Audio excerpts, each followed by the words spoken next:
Welcome back, everybody. If you're new, my name's Nicholas, and this is Investing Against the Grain. In today's episode, we're going to cover two main topics. The first, we're going to touch on FSD 10.2, the rollout or the not rollout, when it's going to come out. And we're also going to talk about some interesting FSD related topics that Elon Musk went over during Giga Berlin and the entire event that happened there over the weekend. Speaking of that, the second topic for today's video is going to be going over some key statements that Elon Musk talked about during Giga Berlin. So we're going to break those down a little bit, give you kind of my engineering perspective on some of the things he said. We're also going to look at a couple of pictures from the actual Grudenhain factory, the Giga Berlin factory. And I want to call out some interesting things, again, from an engineering perspective, between the factory and the vehicles as well. So just some things that caught my eye and, some things that maybe sound or come off with a different perspective than what maybe you've seen from other YouTubers. So stick around to see some of those, see if they're interesting to you. And with that said, do us a favor, hit the like button, hit the subscribe button, ring that bell, and let's get into it. On October 7th, Elon Musk tweeted out the following. FSD Beta 10.2 rolls out Friday midnight to 1,000 owners with perfect 100 out of 100 safety scores. So after that, he retweeted onto that same thread saying a few minute concerns about this build, released likely on Sunday or Monday. Sorry for the delay. So 10.2, we really don't have a good idea of what it looks like, how it feels. We don't really understand how many people beyond the normal 2,000 beta testers have gotten it. So we'll see what that looks like this coming week, and hopefully we'll start getting some videos rolling out.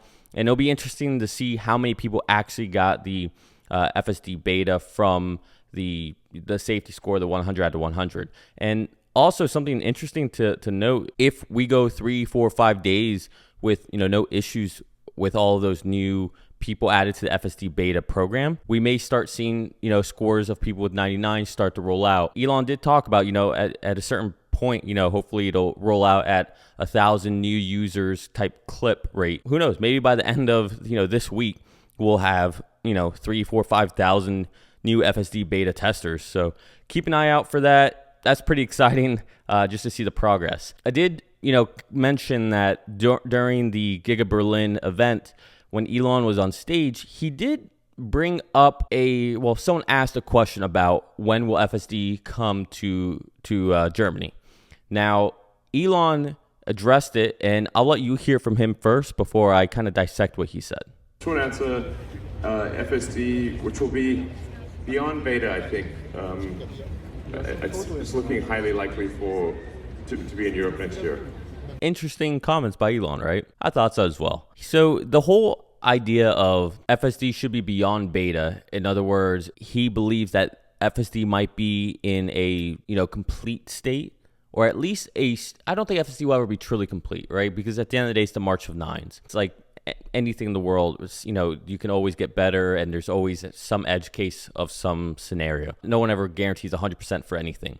However, the fact that Elon is talking about beyond beta, this indicates that he believes after this current iteration we're going through with FSD, releasing it, to the wider United States, that hopefully that means at that point it'll be complete enough to send over to Europe, have testers there, right? Maybe you roll out a beta program within Europe, in France, in the UK, in Germany, in Italy, in Greece, right? And go on down the line, you have beta testers in all those countries. It sounds like a lot because there's so many countries, but it's such a smaller footprint in the United States. But you get all those testers, you get all of that data, you send it back, right? We iterate on top of that. We validate any edge cases that are unique to Europe. We start to go through those. And then from there, we seek regulatory approval. And then you could have FSD in Europe. That, I think, would be the way it would roll out, at least, right now, talking, on October of 2021, before it's even happened. I think that would be a very logical and chronological approach to it, and something similar that I think we'll see here in the States. I thought that was pretty exciting. That shows that there is a high level of, confidence that Elon has, and I get it. He talked about, robo-taxis so long ago that we would have those by 2020, 2021. And look, we still don't have them now. It's a moving target, right? I mean, this is new technology being built, and you always have to come at it with that understanding. The fact that he even gives us any timeline, he doesn't have to do this right? He doesn't have to tell us anything, but he chooses to. He puts, his reputation on the line, and at the end of the day, who cares? All these timelines, he's normally a little late on them.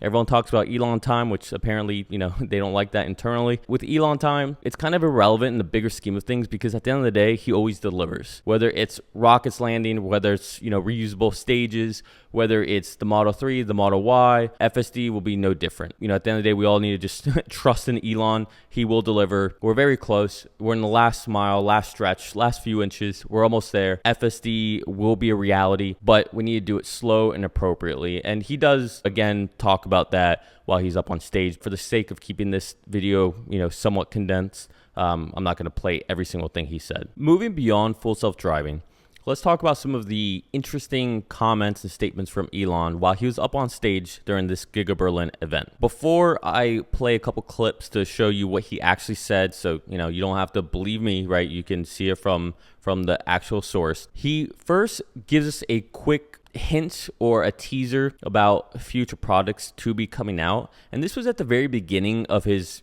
entire time on stage. And then the second clip that I'll just roll right into, Elon discusses, again, kind of reiterating the 20 million vehicle goal for 2030. Now, while on stage, he doesn't mention 2030 per se this time, but it's still that same goal of Tesla hitting 20 million vehicles per year run rate. And then after he is done talking about that, he goes on to once again talk about future products. So I want you to listen to these clips. Keep in mind, these are, about 30 minutes apart in reality with the way this whole presentation was delivered. So it's just interesting to hear him bring it up again, right? These are the constant, little things we're seeing over and over in all these different interviews, things from Battery Day, just to help us paint a picture and put all these puzzle pieces together. So then, it's almost like watching Wheel of Fortune where we have enough letters where we can kind of figure out what's going to happen and what the word means. Before I play these, keep in mind, these are all, clips that I have. This is all audio from people outside, right? This is an outside event at Giga Berlin. So if the audio seems a little off, forgive me. We try to do the best we can to match everything up, but let's go ahead and take a look at that now. And there'll be other interesting vehicles and products from Tesla that I think are really exciting. So. Well, our overarching goal is to try to replace 1% of the global fleet of vehicles per year. So there's about 2 billion cars and trucks in the world. So we want to try to get to 20 million per year to replace 1% per year. Yeah, I think there's a lot of interesting car models coming out in the future. The Tesla product roadmap is, I think, extremely compelling. But we don't want to talk too much about future products, except that I think they're very exciting. You heard the whole 1%, right? There's about 2 billion vehicles worldwide, and the goal for Tesla is to replace 1% of them every single year. So 1% every single year, 2 billion, right? That comes out to about 20 million vehicles per year to be produced by Tesla, and that's our goal.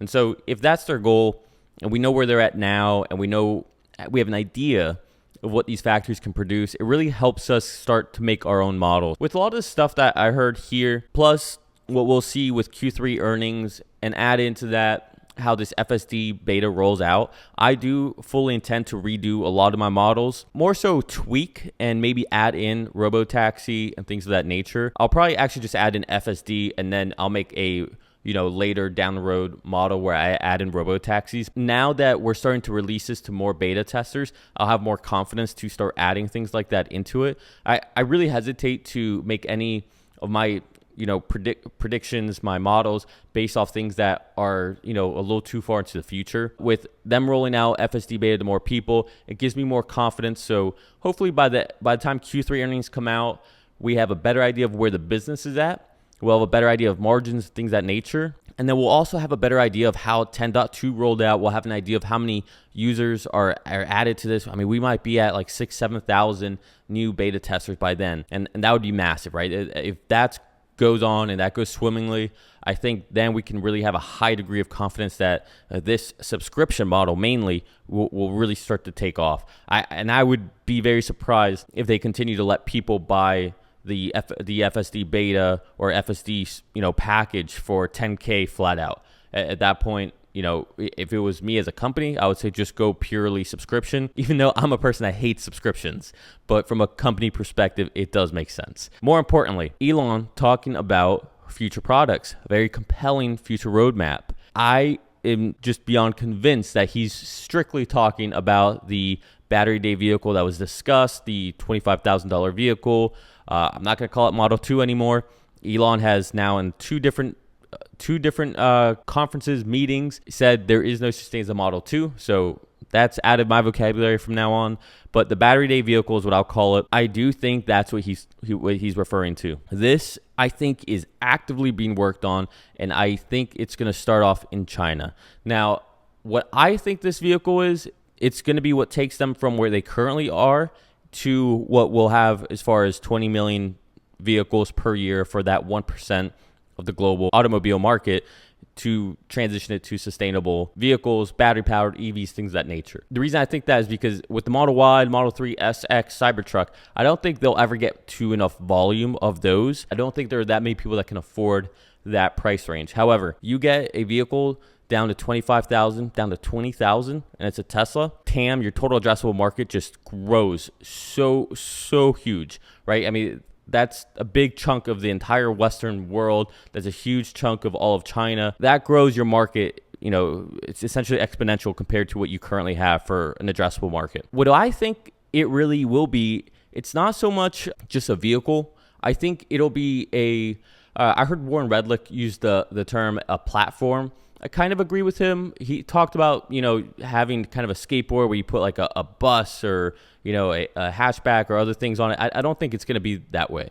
The way I see it, I do agree with the platform idea, but the way I see it, I think it's going to be a platform regionally. I think it'll be, you have Giga Shanghai, you have Giga Berlin, you have Giga Texas, you have Fremont. What I could envision happening is that Giga Shanghai on this platform builds a vehicle for the Chinese market, for their people, right? A vehicle that, resonates with them, their the things they find important, whether it's a hatchback, a crossover, right? All those little nuances and idiosyncrasies that are important to them, their lifestyles, the way they drive, the way their roads are designed. Same thing for Giga Berlin. I think a European vehicle will look slightly different. Those roads are different. Those cities are different. The parking lots are different. And then in the United States, same thing, right? A vehicle in the United States can be much bigger than what we see in, say, Japan or in Europe.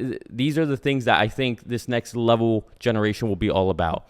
It's about creating this platform where each factory, each region in the world can design what makes sense for their region and their local economy. When I say local economy, it's a bigger range. So like the China vehicle, what I think would encompass Japan, it would encompass India perhaps, unless there's a factory in India by then. I think Germany would encompass all of Europe, right? East and Western Europe. And then as far as the vehicle for the United States, I mean, that could literally be anything, right? I don't think in the United States we have an issue with roads or anything like that. So the vehicle form factor can look many different ways. However, by that point, maybe it doesn't make sense to make a sedan or a crossover, but maybe more of a hatchback vehicle because that's what resonates with people. But that's what I envision this next vehicle being. And I think that's how they actually get to 20 million vehicles. Now, I've also talked about how I'm not sure if they will really build any more factories per se. People have talked about India and Russia and Brazil. It'd be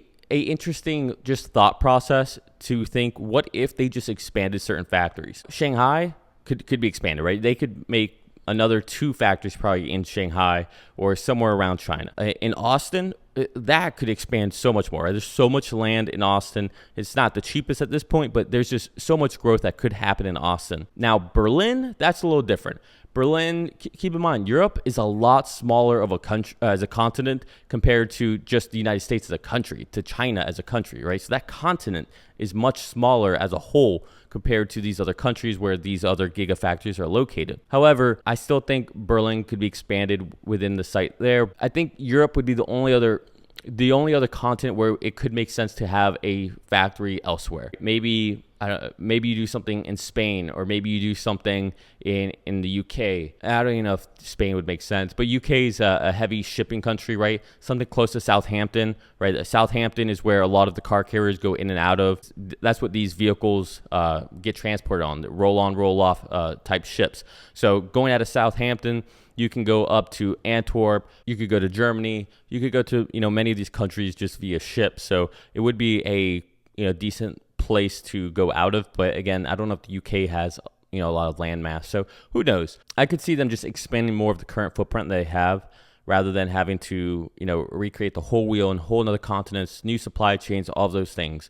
It makes more sense to me to just expand closer to where you are, maybe make another factory locally, rather than having to reinvent the wheel, reinvent the supply chain, things of that nature. With that said, I think that's a lot of exciting news, especially with the 1%. It kind of reiterates everything. It seems like the fact that he's talking about these new products, these new compelling products, it just seems like he's busting out the seams to talk about it, and he wants to let us know. And he just keeps teasing us a little bit, which, I kind of love. I mean, who needs a marketing team when you got your CEO who comes on stage like a rock star, everyone cheering him on? He's got one of the best DJs in all of Germany playing here tonight for Berlin. You don't need a marketing team when you have something like this. Let's move on to talk about batteries. So there was a question about batteries, and I don't really care so much about the question I was asked, but I care about what this relates to 4680 and where it currently is as far as being produced, and the viability of the 4680 and to see where it's at. So let's just listen to this real quick and I'll give you my thoughts. Where will battery cell come from until the cell factory here in Grünheide is done? Yeah, so for initial production, will be coming from outside of Europe. So, most likely from Tesla, China, until we have the cell factory here in operation. But we are aiming to have the cell factory reach volume production by the end of next year, as well as to reach volume production, in general for this whole factory by the end of next year. So volume production would be in excess of 5,000 cars per week, and hopefully closer to 10,000.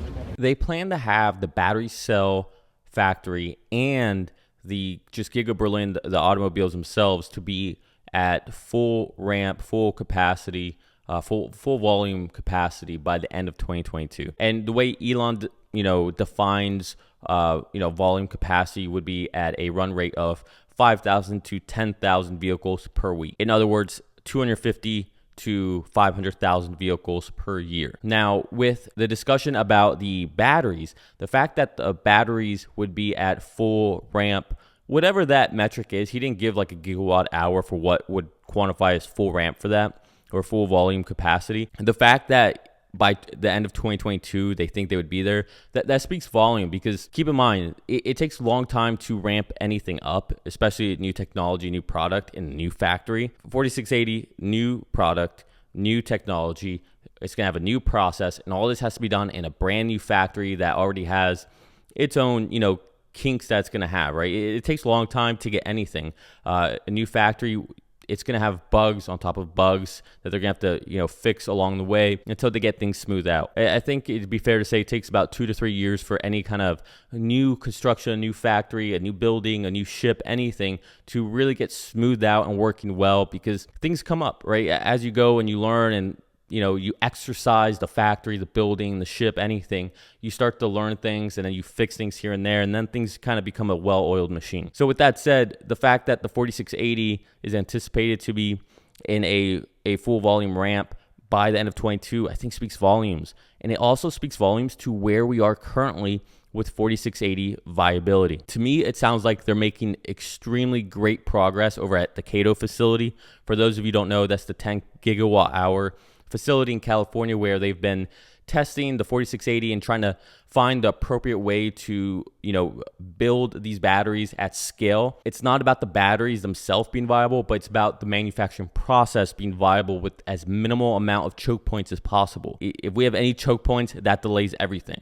So we can only go as fast as the slowest part of the process. And so we want to make sure that we iterate so that the slowest part of the process isn't that slow, because that's going to be our limiting factor. right? However slow that is, that's going to be our run rate. It's just the way it works, right? We can't go any faster. With that said, it sounds like the team are making great progress over at Cato, which will translate into Germany. If they are doing that well over in Cato, I would have to believe that they would need at minimum about 8 to 9 months. Maybe it doesn't take a full year to get to volume, but at least 8 to 9 months to get things into place, to teach people, to train people, right? To get all of that ramped up, to test equipment, and then start making these batteries and start iterating on the process, fixing things left and right, tweaking things, to the machines themselves, the process, all of that to get to full ramp by the end of 2022. So I think this is very bullish for the 4680 in general and the process on building these batteries. Moving on to what he said about 5 to 10,000 vehicles, this is a very key metric to use for when I go ahead and model.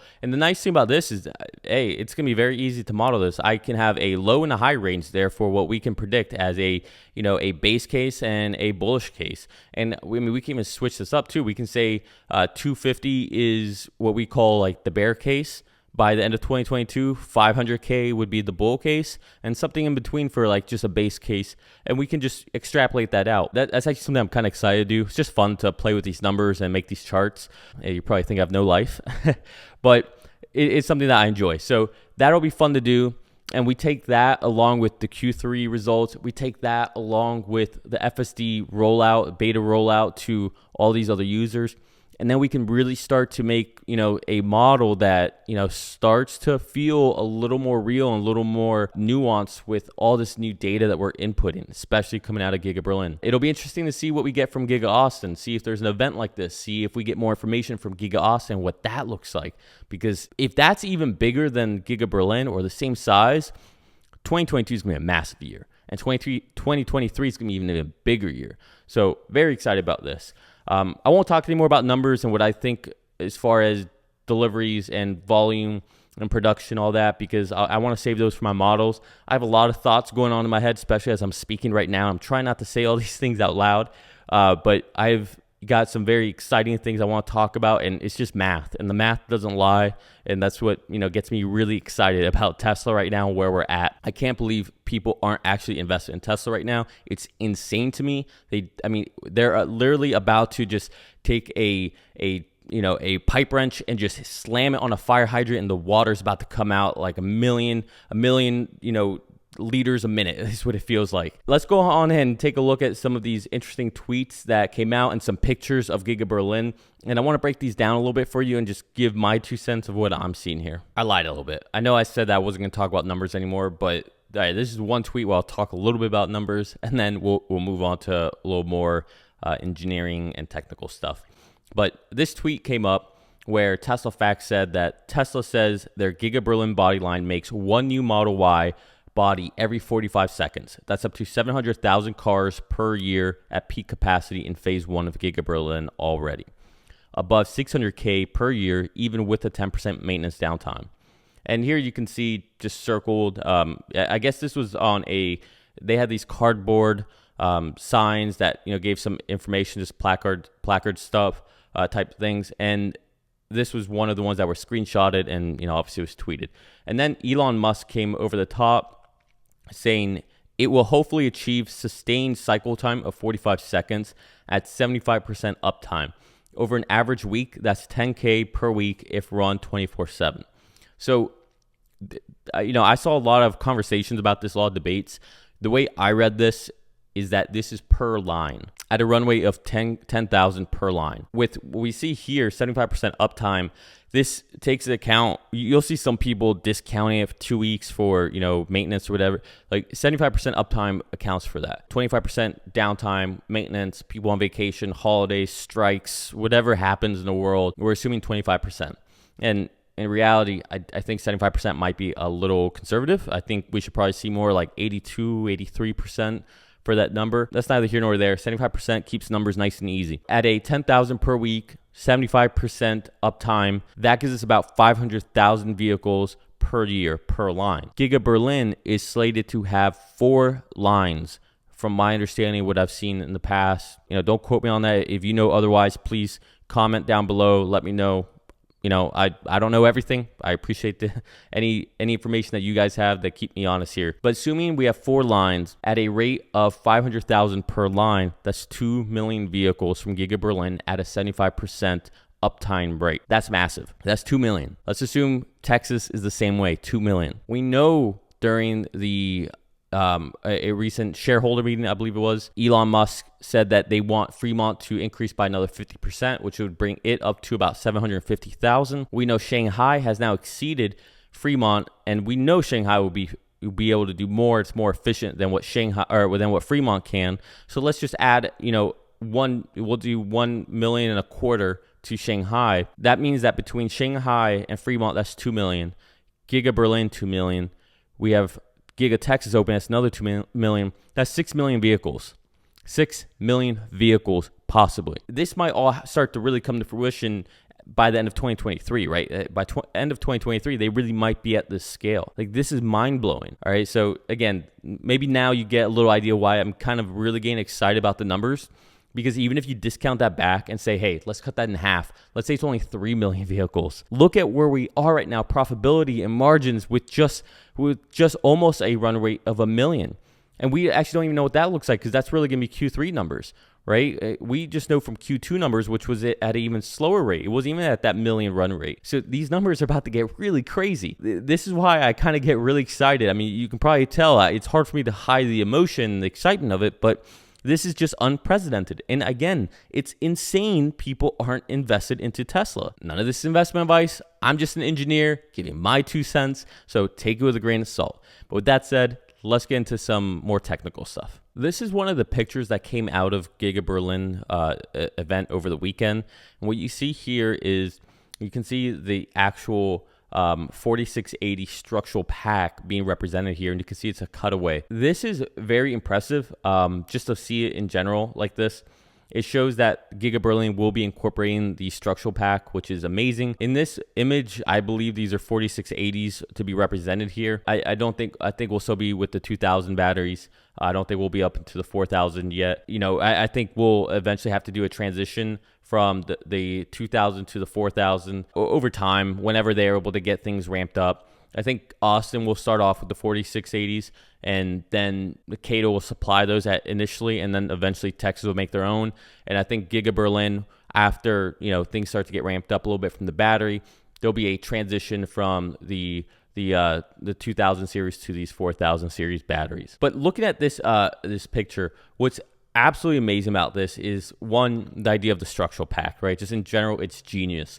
And the reason it's genius is because it's different to carry something in the vehicle like actual batteries. The best way to think about this is like a potato sack. Okay, so if I have a sack of potatoes, or if I just have a lot of luggage and I put it in there and use that to represent the weight of the batteries like you see in other EVs, well, that's actually load that the vehicle has to compensate and carry. However, what we're doing here is we're building that weight into the structure of the vehicle. And so this allows for a lot more efficiencies. It's absolutely genius what they're doing here. Now, hopefully they, elaborate more about what this does for them as far as the structural pack. I mean, right out the gate, we all know the stiffness this provides to the vehicle. The fact that, assembling this, you essentially have 3 parts. You have the front, the rear, the structural pack. I imagine there's a lot more benefits that we see from this. It's hard to tell. Just, I don't want to make too many assumptions here and shoot myself in the foot. But, without being able to break it down and actually see what's going on here. And again, I can see some stuff already. If I had to make a guess here, if you look in between all the batteries, you can see some what looks like metal columns between them that looks like they're almost there just to separate it. If I was a betting man, I would say that has to do with the thermal effects of the battery. So again, I can't really tell from here. I got old man eyes at this point, but it looks like that might be some kind of piping for coolant to run through the batteries to help heat wicking away. I imagine there'd be something on top as well and the bottom. That's gonna be major. And the other big part about this too is that the reason batteries catch on fire is from thermal runaway, right? It's the inability to wick away heat, right? Heat is the enemy with anything, whether you're in a data center, whether you're in a just, MCC cabinet, whether it's batteries, it doesn't matter. Heat is energy. We want to get rid of heat as fast as we can to keep things happy. By having all these coolant lines built into it, it will allow you to wick away heat from top, bottom, and sides, assuming there's something on top and the bottom, which I kind of imagine there would be. Nevertheless, very impressive, especially from a technical perspective. Now, here's another image that was tweeted out by Adam Berg. It says seats will be mounted directly onto the 4680 pack. Then chassis is lifted on top of it. No more robot arms through the door of openings. So essentially what he's saying is that the vehicles are mounted onto the battery pack. So the battery pack is the floor of the vehicle, right? So there's really no substrate between that. I know a lot of people might be thinking, oh, well, where's that buffer for in case there's a fire or anything? Well, I imagine whatever the top is, that layer between the batteries, there will be some kind of heat retardant. There's got to be some kind of firewall there. I think that's just a regulatory thing. It's no different than buildings. It's, like I said, on ships, on buildings, right? You have to have certain barriers with things that can catch on fire. So I've never worked in the automobile industry, but I can't imagine it's any different there. I'm sure there'll be some kind of retardant between that. But the benefit here is that the seats are bolted onto the actual structural pack, and then the vehicle the body, the chassis itself can be sat right on top of it. So you don't have to have the chassis there all assembled, and then the seats are taken, put in through the side of the door, and then mounted onto the chassis itself. So this just provides efficiencies, right? It's potentially less robots, it's less process, it makes it easier to just kind of get things through. It's just I think it's one step, but this might be like 3, 5, 6 steps that are removed out of the whole process. I'm sure there's a lot of things that come and a lot of benefits from this, but this just shows how Tesla's iterating on top of everything. They're talking about building the body of a Model Y in 45 seconds, and here they are iterating on top of this again and again. Tesla makes a vehicle in 10 hours. It takes us 3 times as much. These are the reasons why, right? They're thinking outside the box. They're thinking outside the chassis. They're constantly working on making things better and faster. The last thing I want to talk about is this image right here. So this is supposed to be the paint shop at Giga Berlin, which you guys have seen 1,000 times, state of the art, all these great things. So I actually don't even want to talk about the paint shop itself. I want to talk about what I see here in the factory. When you're an engineer who has to operate, right? So there's 2 different types of engineers. You have engineers who design, which, is great. They make amazing things. But then you have what I call actual engineers who need to know how things actually work, how to fix them, how to repair them, and how to maintenance them. Okay, those are the engineers that really know how the things actually work and the intricacies of them. Someone can design something from an engineering perspective, and that's great and all, but they're not the ones that are actually intimate with it and know how things go good or bad, or the user experience, right? From a user experience, dealing with what you design is a lot different, especially when you have, we'll just take a car, right? If someone's designing the chair of a car, another person's designing the steering wheel, another person's designing the chassis, right? The operator of that, the engineer who has to maintenance that has to deal with all those things, rather than the engineer who designs it tends to just have to design with one focus. And so if you take that approach looking here at the factory, whoever designed this did an excellent job. And they really took the end user, the operating engineer into perspective here. And so if we look on the left here, you can see these blue devices go on down. Those are 480 volt 3-phase motors, and they're attached to pumps. And again, I'm assuming this is just to move the paint. I don't know. I imagine that's what it is. It could be cooling water. Who knows what it is? But what's very interesting is to see how it's raised off of the floor. This is very crucial, especially for operating engineer, because say one of these motors or pumps have to be overhauled or go down or anything. The fact that the engineer doesn't have to sit there bent over the whole time to work on it, he's working at a appropriate height. Everything has so much clearance in between everything, so you can fit your hand around. It's just everything looks absolutely thought out for the actual engineer who has to engage with any of these things. So I find that very impressive. And just like looking around from the wire management to the piping, how everything's exposed, nothing's sit on top of each other. There's room in between the pipes. I can see all that. You know, again, from an engineer who, you know, used to have to interface with a lot of this very similar equipment before I was ever a software engineer, right? As a mechanical electrical engineer, I had to deal with a lot of these things. And I'm telling you, this is beautiful. This would be such an easy factory to work in, just purely from the way things were laid out and the way they're designed. So whoever's in charge of, you know, figuring out how to lay these things out, how to incorporate everything, how to run your pipes, how to run your wires, how to lay out pumps and motors so that they're effective. And, you know, whether you have your primary and your bypass, the way they just orchestrated all of this, absolutely beautiful, beautifully done.